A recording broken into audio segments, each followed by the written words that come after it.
رات کے اس پہر میں جب دنیا کی آوازیں خاموش ہو جاتی ہیں، جب شہروں کے شور تھک کر سو جاتے ہیں اور جب انسان اپنے ہی وجود کے اندھیروں میں اترنے لگتا ہے، تب روح ایک عجیب سوال کرتی ہے: میں کون ہوں؟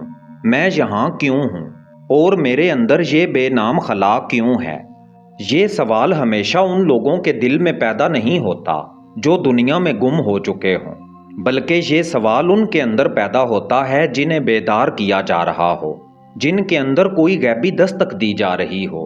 اور شاید تم بھی انہی میں سے ایک ہو۔ شاید تم نے بھی کبھی محسوس کیا ہو کہ عبادت کے باوجود دل خالی ہے، ذکر کے باوجود سکون نہیں، نماز کے باوجود قربت محسوس نہیں ہوتی۔ اور شاید تم نے یہ بھی سوچا ہو کہ آخر ایسا کیوں ہے؟ کیا عبادت کم ہے؟ کیا گناہ زیادہ ہیں؟ یا پھر کوئی ایسا راز ہے جسے ہم نے ابھی تک سمجھا ہی نہیں؟ یہیں سے ولایت کا سفر شروع ہوتا ہے۔ ولایت صرف ایک لفظ نہیں، صرف تاریخ کا ایک باب نہیں، صرف عقیدت کا ایک نعرہ نہیں، بلکہ ولایت وہ غیبی نظام ہے جس کے بغیر روح کا سفر ادھورا رہتا ہے۔ لوگ سمجھتے ہیں کہ انسان صرف اپنے اعمال سے خدا تک پہنچتا ہے، لیکن اہل معرفت جانتے ہیں کہ اعمال راستہ نہیں کھولتے، بلکہ راستہ اس وقت کھلتا ہے جب دل ایک خاص نور کے سامنے جھک جائے، اور وہ نور مولا علی علیہ السلام کی ولایت کا نور ہے۔ یہ وہ راز ہے جسے ہر دور میں چھپایا بھی گیا اور ہر دور میں صرف انہی پر ظاہر کیا گیا جن کے اندر طلب زندہ تھی۔ دنیا ہمیشہ ظاہری چیزوں میں الجھی رہی، لباس، شکل، رسمیں، الفاظ، مناظرے، لیکن ولایت ہمیشہ باطن میں اترتی ہے۔ ولایت شور نہیں کرتی، بلکہ خاموشی میں انسان کو بدل دیتی ہے۔ کبھی تم نے غور کیا ہے کہ کچھ لوگ بظاہر بہت عبادت گزار ہوتے ہیں، مگر ان کے اندر تکبر زندہ رہتا ہے، غصہ زندہ رہتا ہے، حسد زندہ رہتا ہے، نفرت زندہ رہتی ہے۔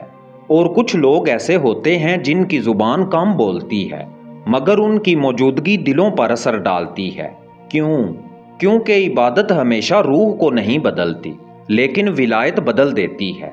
ولایت انسان کے اندر داخل ہو کر اس حصے کو توڑتی ہے جہاں نفس بیٹھا ہوتا ہے، اور نفس انسان کا سب سے بڑا پردہ ہے۔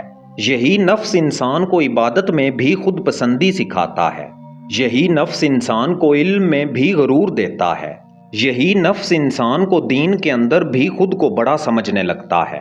اور جب تک نفس زندہ ہے، روح پرواز نہیں کر سکتی۔ اسی لیے مولا علی علیہ السلام نے فرمایا: تیرا سب سے بڑا دشمن وہ نفس ہے جو تیرے اندر موجود ہے۔ یہی وہ مقام ہے جہاں ولایت ایک آئینے کی طرح سامنے آتی ہے۔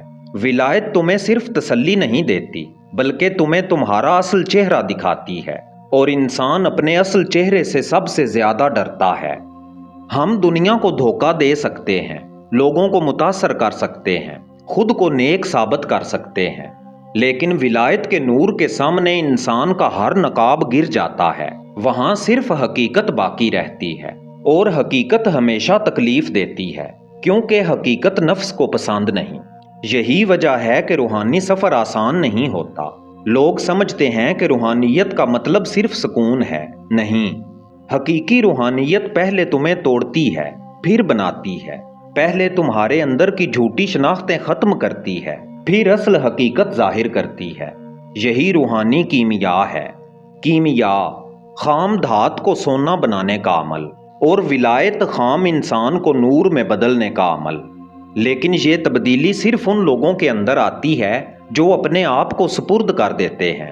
سپردگی، یہ وہ لفظ ہے جسے نفس سب سے زیادہ ناپسند کرتا ہے، کیونکہ نفس ہمیشہ قابو رکھنا چاہتا ہے۔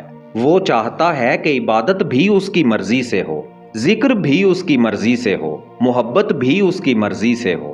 لیکن ولایت انسان سے اختیار چھین لیتی ہے اور اسے اس مقام پر لے جاتی ہے جہاں صرف خدا کی مرضی باقی رہتی ہے۔ یہی وجہ ہے کہ بہت سے لوگ عبادت تو کر لیتے ہیں، مگر ولایت سے ڈرتے ہیں، کیونکہ عبادت میں انسان خود کو محفوظ محسوس کرتا ہے، مگر ولایت انسان کو بدل دیتی ہے، اور تبدیلی ہمیشہ تکلیف دیتی ہے۔ کبھی تم نے غور کیا ہے کہ زندگی میں کچھ درد ایسے آتے ہیں جو انسان کو اندر سے ہلا دیتے ہیں؟ رشتے ٹوٹ جاتے ہیں، لوگ بدل جاتے ہیں، دعائیں دیر سے قبول ہوتی ہیں، دل خالی ہونے لگتا ہے اور انسان سمجھتا ہے کہ شاید خدا اس سے ناراض ہے۔ لیکن اہل معرفت جانتے ہیں کہ بعض اوقات یہ ٹوٹنا سزا نہیں ہوتا بلکہ صفائی ہوتی ہے۔ ولایت انسان کے اندر موجود ان چیزوں کو توڑتی ہے جن سے وہ خدا سے زیادہ محبت کرنے لگا ہو، کیونکہ جب تک دل دنیا سے بھرا رہے گا نور اس میں کیسے اترے گا؟ یہی وجہ ہے کہ روحانی سفر میں تنہائی آتی ہے۔ ایک وقت آتا ہے جب انسان لوگوں کے درمیان رہ کر بھی اکیلا محسوس کرتا ہے، کیونکہ اس کی روح بدل رہی ہوتی ہے۔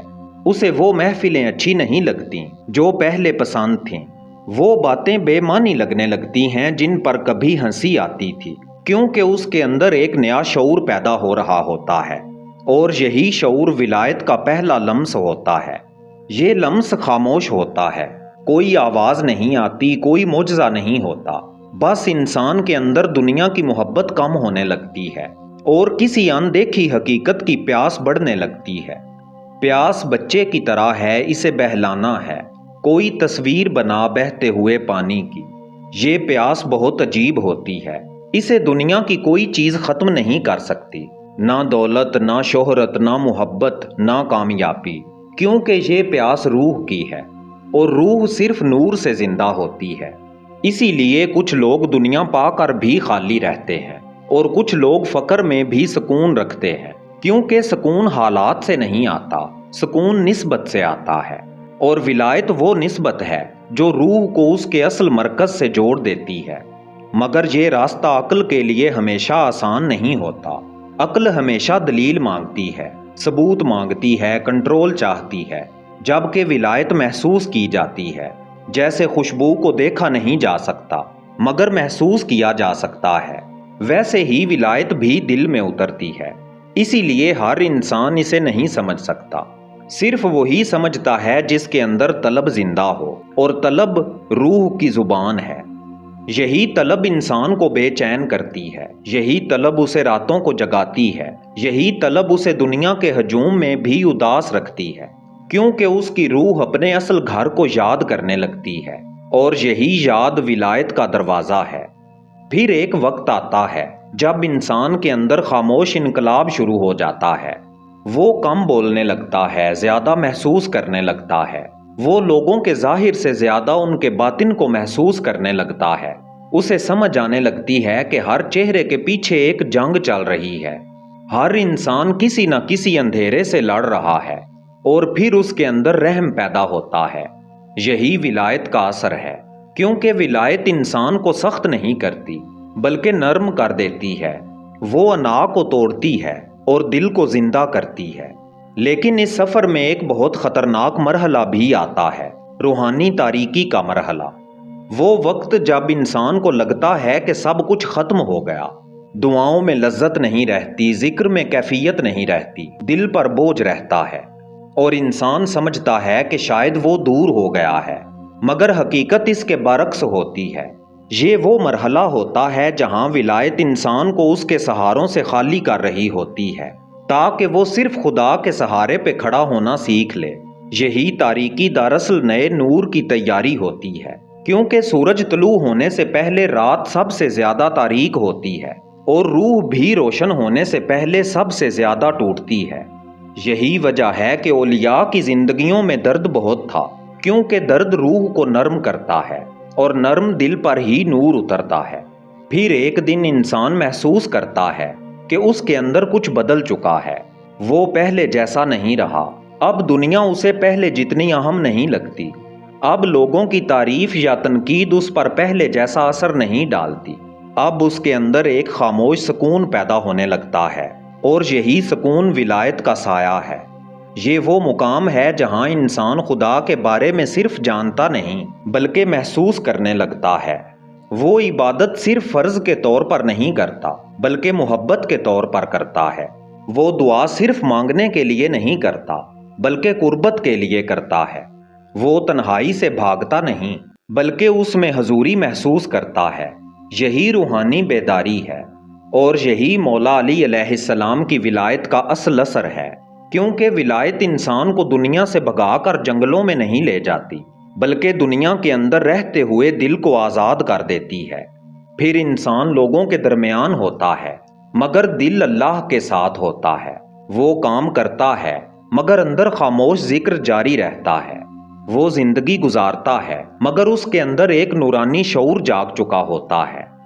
یہی وہ مقام ہے جہاں روح دھیرے دھیرے نور کا ظرف بننے لگتی ہے، اور جب روح نور کا ظرف بن جائے تو پھر انسان صرف انسان نہیں رہتا، وہ چلتا پھرتا اثر بن جاتا ہے۔ اس کی خاموشی بھی بولتی ہے، اس کی دعا بھی اثر رکھتی ہے، اس کی موجودگی بھی دل بدلنے لگتی ہے، کیونکہ اس کے اندر اب نا کم اور نور زیادہ ہو چکا ہوتا ہے۔ یہی ولایت کا مقصد ہے، صرف معلومات دینا نہیں بلکہ انسان کو بدل دینا۔ اور شاید یہی وہ راز ہے جسے دنیا نے سب سے زیادہ نظر انداز کیا۔ لوگ دین کے ظاہر میں الجھے رہے اور باطن کھو بیٹھے، لوگ الفاظ میں الجھے رہے اور کیفیت کھو بیٹھے، لوگ بحثوں میں الجھے رہے اور حضوری کھو بیٹھے، حالانکہ اصل سفر اندر تھا، اور اس اندرونی سفر کا دروازہ ولایت سے کھلتا ہے۔ مولا علی علیہ السلام صرف تاریخ کی شخصیت نہیں تھے، وہ ایک زندہ حقیقت ہے، ایک نورانی نسبت، ایک روحانی دروازہ، اور ایسا دروازہ جسے نبی اکرم صلی اللہ علیہ وآلہ وسلم نے خود لگایا۔ آپ صلی اللہ علیہ وآلہ وسلم نے فرمایا، میں علم کا شہر ہوں اور علی اس کا دروازہ ہے۔ اور جب انسان سچے دل سے اس دروازے کی طرف متوجہ ہوتا ہے تو اس کے اندر کی تاریکی آہستہ آہستہ پگھلنے لگتی ہے۔ پھر ایک وقت ایسا آتا ہے، پھر انسان کو سمجھ آتی ہے کہ اصل آزادی اپنی مرضی میں نہیں تھی بلکہ خدا کی مرضی میں فنا ہو جانے میں تھی۔ اور یہی سب سے بڑا راز ہے، جو جتنا خدا کے تابع ہوا وہ اتنا ہی آزاد ہوا، اور جو جتنا اپنے نفس کے تابع رہا وہ اتنا ہی قید میں رہا۔ آج بھی دنیا کے اندر کروڑوں لوگ دوڑ رہے ہیں، سکون کے پیچھے، محبت کے پیچھے، کامیابی کے پیچھے، مگر انہیں نہیں معلوم کہ جس چیز کو وہ باہر ڈھونڈ رہے ہیں وہ ان کے اندر انتظار کر رہی ہے۔ صرف ایک پردہ ہٹنے کی دیر ہے، اور وہ پردہ نفس ہے۔ اگر انسان اس پردے کو ہٹا دے تو اسے ہر طرف خدا کے آثار نظر آنے لگتے ہیں، ہوا میں، خاموشی میں، تنہائی میں، آنسوؤں میں، یہاں تک کہ درد میں بھی، کیونکہ پھر اس کی نگاہ بدل جاتی ہے، اور نگاہ بدل جائے تو پوری کائنات بدل جاتی ہے۔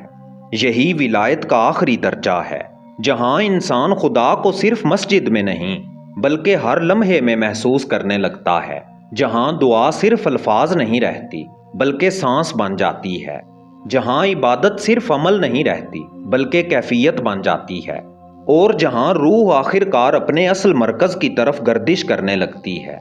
تو اگر تمہارے اندر بھی یہ بے چینی ہے، اگر تمہیں بھی لگتا ہے کہ دنیا کے باوجود کچھ خالی ہے، اگر تمہارے اندر بھی کوئی خاموش آواز تمہیں پکار رہی ہے، تو شاید تمہیں بھی بلایا جا رہا ہے، شاید تمہاری روح بھی اس غیبی ہاتھ کو محسوس کرنے لگی ہے جو تمہیں تمہاری اصل حقیقت کی طرف واپس لے جانا چاہتا ہے۔